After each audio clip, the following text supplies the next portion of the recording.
Hello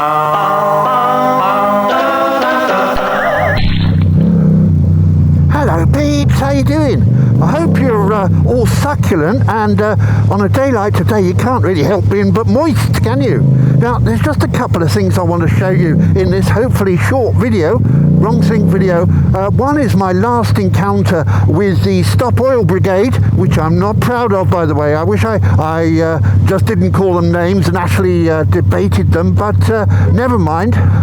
I want to show you this thing with the Stop Oil Brigade, and also, after that, very topical, I want to show you the headquarters of Twitter and why it used to be known as the riding school. I think it was the riding school, yeah. Yeah, interesting story. So two topical items, sort of.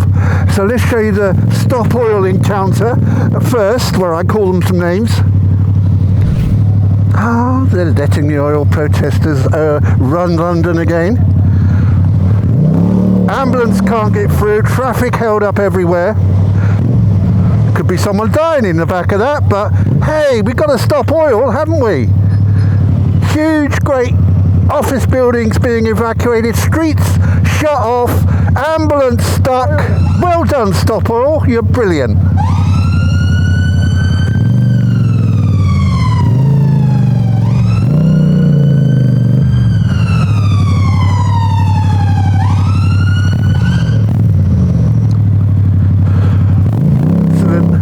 And the police will be brewing the tea for them and opening a fresh packet of biscuits to give the protesters. It's all by design. You're in a hurry, matey.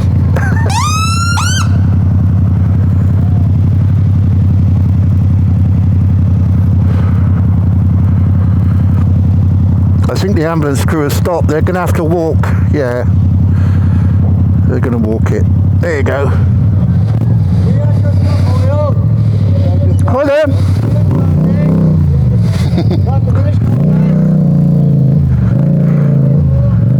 You fucking wanker! Absolute fucking Marxist wankers! Oh dear, if I stopped your protest now? Ginger fucking wanker! Fuck off!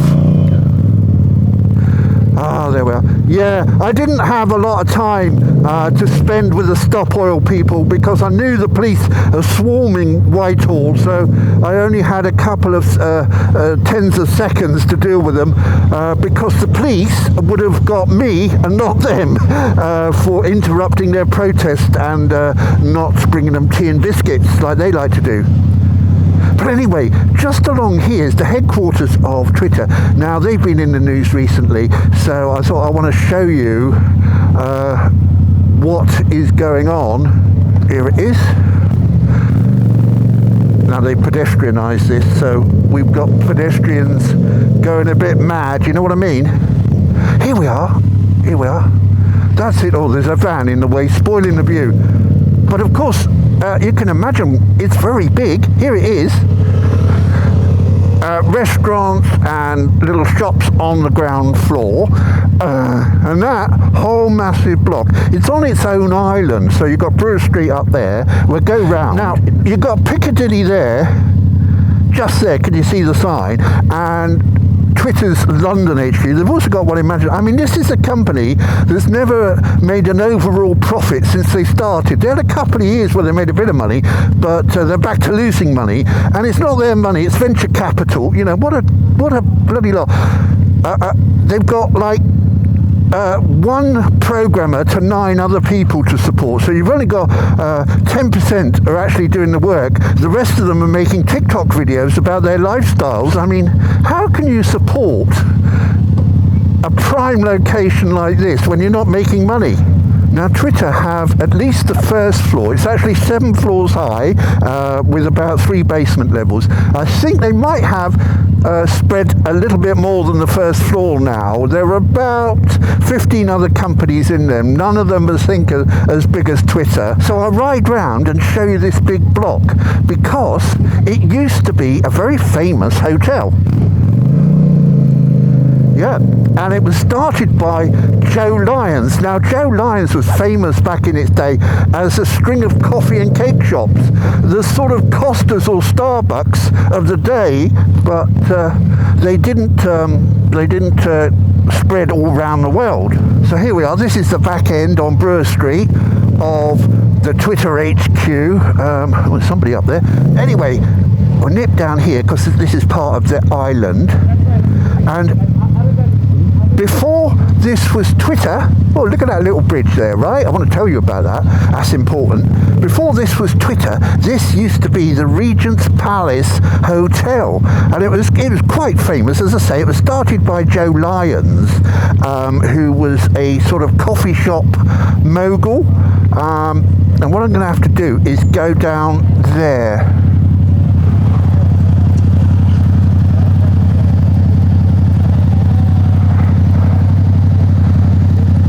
Well, he can't put his bloody foot down because he's got his bloody little handbag there. So, oh, slip-ons as well. Oh, what's not to like? Oh, Amazon phone holder. Yeah. Cracked binnacle. Oh. Yeah. Don't like that helmet either. Too retro. Where's he going? Where's he going? Alright. Yeah, where was I? Oh, he doesn't know he's indicating.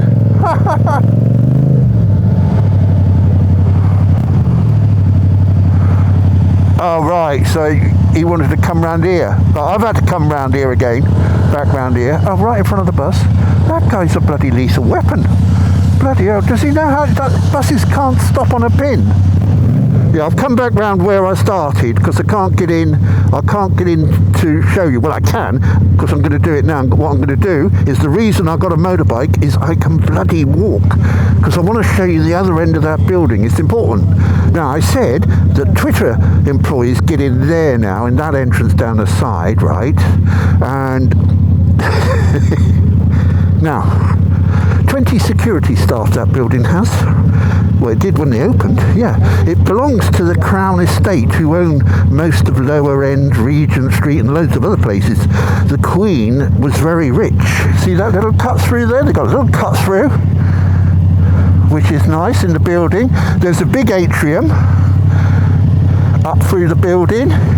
So this used to actually be roads you could drive down or ride down.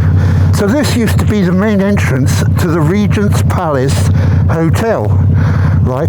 But that entrance, I'll show you a photograph of it, was actually saved and taken by the V&A Museum for safekeeping. I don't think they've got it on display, but they've got the original entrance. So it was a big hotel, right, this place, and the neon lights up there, you could see them from Regent Street, so very popular with the tourists.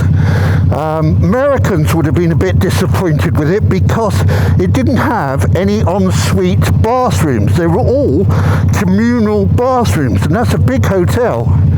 And the reason it was known as the riding school was because in the 1940s they housed all the Canadian airmen in there. And in the bar on the ground floor, a lot of single ladies used to hang around, and they had a bit of a passion for any man with wings on their shoulder. And so it got this name as the riding school. Very popular with Canadian Air Force. Yeah. So basically, that is the history behind Twitter. Of course, they only kept the facade, the whole thing's a facade, yeah, and all that atrium and that, and the basement was dug out, and it's all new behind the old facade, which is grade 2 listed. I want to walk up here to show you the other side of that bridge there. Isn't it cute? And the reason I'm showing you that is because the staff were all in that building there.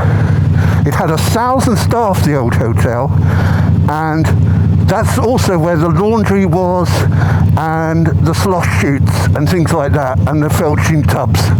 They were all housed in that building there. 1,000 staff. Well, there's a big hotel, the whole block.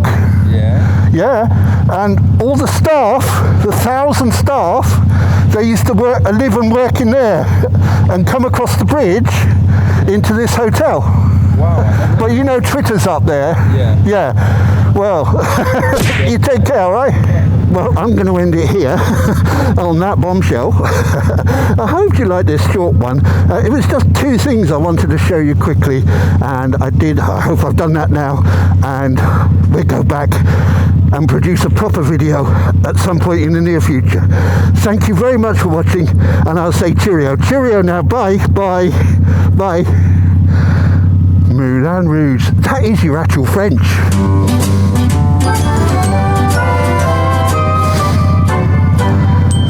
Yeah, it's nice and mild for November, and it's quite pleasant. I mean, it's not really heavy rain, is it? You mustn't grumble, really. Mustn't grumble. Is that clean? I'll just give it a wipe there.